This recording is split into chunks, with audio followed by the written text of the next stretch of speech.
ప్రభుత్వ గురుకులాల్లో చదువుతున్న విద్యార్థులకు నాణ్యమైన విద్యతో పాటు మెరుగైన మౌలిక వసతులు కల్పించడమే ప్రభుత్వ ప్రధాన లక్ష్యమని జిల్లా కలెక్టర్ ప్రావీణ్య అన్నారు. సంగారెడ్డి పట్టణంలోని మహాత్మా జ్యోతిబా పూలే వెనుకబడిన తరగతుల సంక్షేమ గురుకుల పాఠశాలలో విద్యార్థులకు మెరుగైన మౌలిక వసతులు కల్పించాలనే ఉద్దేశంతో 22 లక్షల వ్యయంతో నిర్మించిన 3 అదనపు తరగతి గదులను జిల్లా కలెక్టర్ ప్రావీణ్య టీజీఐఐసీ చైర్పర్సన్ నిర్మలా జయప్రకాష్ రెడ్డి శుక్రవారం ప్రారంభించారు. అదేవిధంగా 24 లక్షలతో నిర్మించనున్న డైనింగ్ హాలుకు శంకుస్థాపన చేశారు. పాఠశాల భవనానికి 14.5 లక్షల వ్యయంతో ప్రత్యేక మరమ్మతులు చేపట్టినట్లు ఈ సందర్భంగా తెలిపారు. ఈ సందర్భంగా విద్యార్థులను ఉద్దేశించి జిల్లా కలెక్టర్ మాట్లాడుతూ నాణ్యమైన విద్య, మెరుగైన మౌలిక వసతులతో పాటు క్రమశిక్షణ, ఆత్మవిశ్వాసం ఉంటే ఏ లక్ష్యమైనా సాధించవచ్చన్నారు. కష్టపడి చదివి ఉన్నత స్థాయికి చేరి కుటుంబానికి, సమాజానికి గర్వకారణంగా నిలవాలని సూచించారు.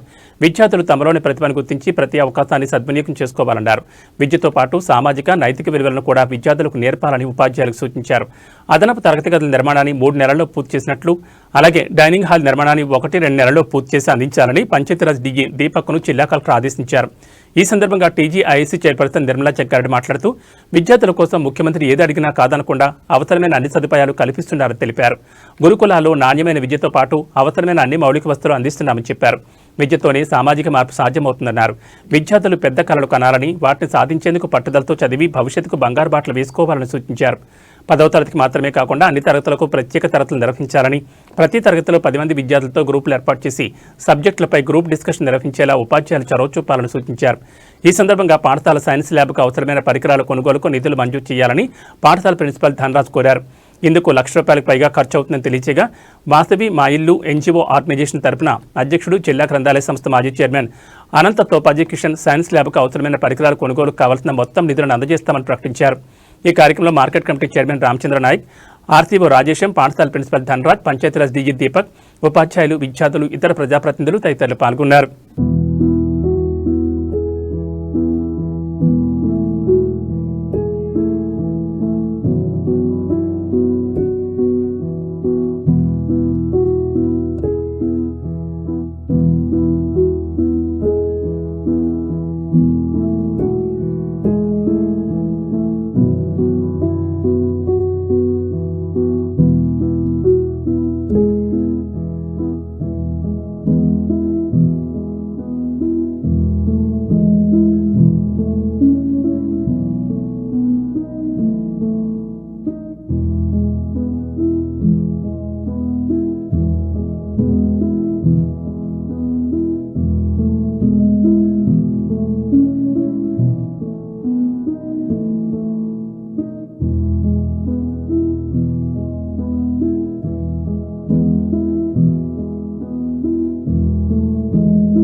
ఆర్సీఓ గారికి, అలానే ప్రిన్సిపల్ గారికి, ఇక్కడ పార్టిసిపేట్ చేస్తున్న టీచర్స్ అందరికీ, ప్రెస్ మీడియా మిత్రులకి, and most importantly students of MJP Sangareddy boys అందరూ కూడా ఈరోజు వసంత పంచమి కార్యక్రమంలో భాగంగానే మనము కొత్త క్లాస్ రూమ్స్ అనేది ఇనాగ్రేట్ చేసుకుంటున్నాము.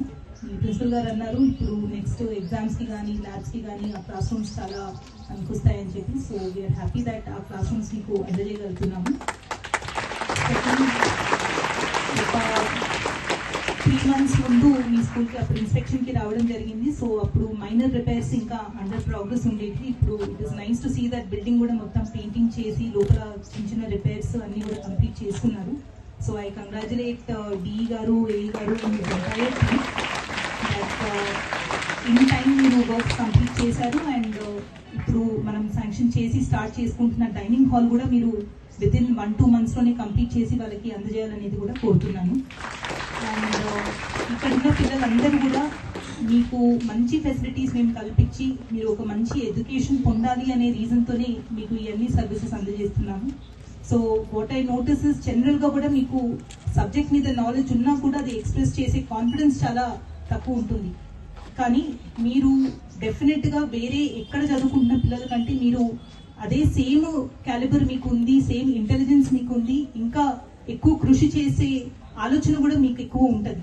సో మీరు ఎక్కడ కూడా కాన్ఫిడెన్స్ కోల్పోకుండా మీరు ఎఫర్ట్స్ పెడితే మీరు ఫ్యూచర్లో మంచి ఇన్స్టిట్యూషన్స్లో ఫర్దర్ డిగ్రీస్ కానీ, ఇంజనీరింగ్ కానీ, మెడిసిన్ కానీ చదువుకొని దాని తర్వాత మంచి జాబ్స్ కూడా మీరు సంపాదించాలి అనేది గవర్నమెంట్ కృషి మీకోసం ఎప్పుడూ చేస్తూ ఉంటాము. మీరు కూడా అదే ఎఫర్ట్ పెట్టాలి అని కోరుతున్నాను. And the request goes out to all the teachers also.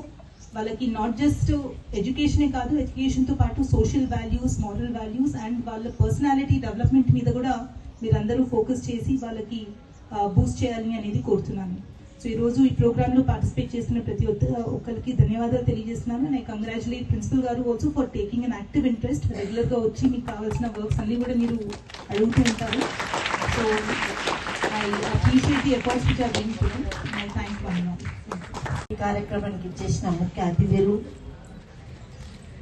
మన జిల్లా కలెక్టర్ గారికి, అలాగే మార్కెట్ చైర్మన్ రామచంద్ర గారికి, ఆర్సీఓ గారికి, ప్రిన్సిపల్ గారికి, డిసిఓ గారికి, ఇక్కడ ఉన్న టీచర్స్కి, మరి ఇచ్చేసిన ప్రముఖులకి, మరి ప్రెస్ మీడియా అందరికీ నమస్కరిస్తూ పిల్లలకి ఆశీస్సులు తెలియజేస్తూ ముందుగా వసంత పంచమి శుభాకాంక్షలు తెలియజేసుకుంటూ, మరి మేడం గారు, కలెక్టర్ గారు చెప్పిన తరుణమే మరి స్పందించి మరి బిల్డింగ్ ఇవ్వడం, అలాంటి యాక్షన్ అంటే త్వరగా తీసుకోవడం చాలా సంతోషం. అసలు మేడం మొన్న గర్ల్స్ హై స్కూల్కి పోయినప్పుడే జిల్లా అంతా అలర్ట్ అయిపోయి మరి స్కూల్లో మరి అందరు కూడా స్టాఫ్ అంతా కూడా అలర్ట్గా ఉండడం జరిగింది. నాకు ఎంతో మంది ఫోన్ చేసింది, మేడం ఏం చేస్తారో ఏమో, మా స్కూల్కి వచ్చింది, మా స్కూల్ ఇలాంటి పరిస్థితి ఉందని నాకు ఫోన్ చేయడం జరిగింది. నేను మంచి పరిణామే, ఎవరికో ఒకరు చేస్తే ఇంకొకరు కూడా దాన్ని చూసి మరి అందరు కూడా పిల్లల కోసం మరి పని చేయడం జరుగుతుంది. శుభ్రంగా ఉండడమే ముఖ్యం.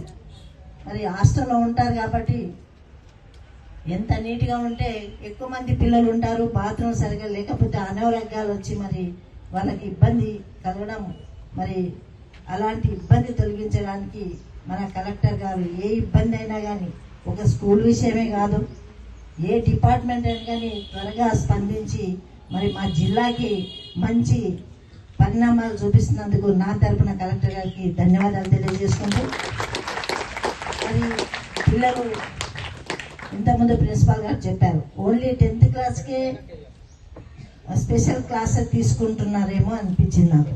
కానీ నేను అంటున్నాను ప్రతి క్లాస్లో కూడా 10 members గ్రూప్ చేసి అందులో ఎవరో ఒక అబ్బాయి యాక్టివ్ ఉంటే ఆ గ్రూప్లో ఒక అబ్బాయిని ఉంచేసి అందరినీ స్టడీ అవర్స్లో మార్నింగ్ కానీ ఈవినింగ్ కానీ 10 members గ్రూప్గా మరి వాళ్ళందరూ డిస్కషన్ చేసుకుంటూ మరి వాళ్ళకు ఒకరెవరో టీచర్ ఉంటే బాగుంటుందని నేను అనుకుంటున్నాను. ఒక 10th క్లాస్ మీద ఫోకస్ కాకుండా అన్ని క్లాసులో అలాంటి స్టడీ అవర్స్ని పెట్టి పిల్లలకి మరి ఏదైనా తెలియకపోయినా ఈజీగా తెలుసుకుంటారు. ఎందుకంటే మన టీచర్స్ కాడని భయపడతారు. అదే క్లాస్లో ఉన్న వాళ్ళ స్నేహితుని అడగడానికి ఈజీగా ఉంటుంది, వాళ్ళు చెప్పేది కూడా త్వరగా అర్థం చేసుకుంటారని నా యొక్క విన్నపం.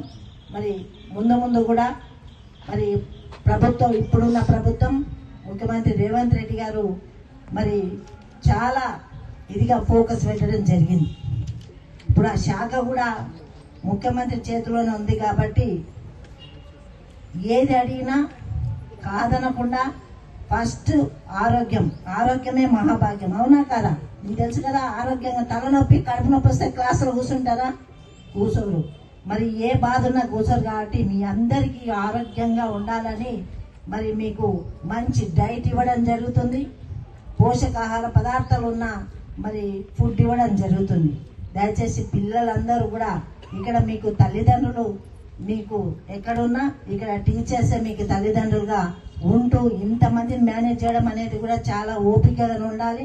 మరి వాళ్ళ ఇప్పుడు సరస్వతి దేవి ఎలా ఉందో మీ టీచర్స్ కూడా మీకు సరస్వతిగా, పార్వతీదేవి లాగా అన్ని కూడా ఈశ్వరులాగా మీకు అండగా ఉండి మీ బాగోగులు చూస్తున్నారంటే ప్రభుత్వం ఏ విధంగా మరి మీకు ఫండ్స్ ఇస్తుందో మీ అందరికీ తెలుసు, పెద్దలందరికీ ఇక్కడ తెలుసు. మీకు ఒకటి ఉండాలి మైండ్లో. ఏమని ఇప్పుడు కలెక్టర్ గారు ఇక్కడ ఉన్నారు, ఇట్లా మీలాగానే చదువుకొని చిన్నగా ఉండి మేమందరం ఇట్లా అయినాం.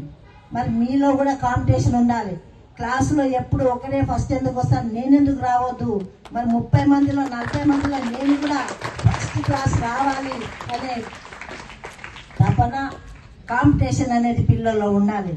సరే నాకు వస్తలేదు కదా, రాదు కదా అనుకోకుండా తప్పకుండా నేను కూడా వస్తాను ఒక పట్టుదలతో మీరందరూ చదువుకొని మరి వివిధ రంగాల్లో వెళ్ళాలి. అందరూ ఒకటే, డాక్టర్లు గారు, ఇంజనీర్ గారు, కలెక్టర్లు గారు, టీచర్స్ గారు, వివిధ రంగాల్లో మీరు వెళ్తారు కాబట్టి మీకు ఇంట్రెస్ట్ ఉన్న దాంట్లో మరి భవిష్యత్తులో మీరు మంచి బంగారు పాట వేసుకోవడానికి ఇదే.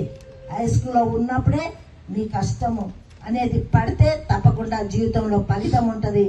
మరి మీ అందరు కూడా బాగుపడాలని ఈ ప్రభుత్వం కోరుకుంటూ అధికారుల సహకారం మాకు ఎంతో ఉంది అని సంతోషిస్తూ సెలవు తీసుకుంటున్నాను. జై హింద్.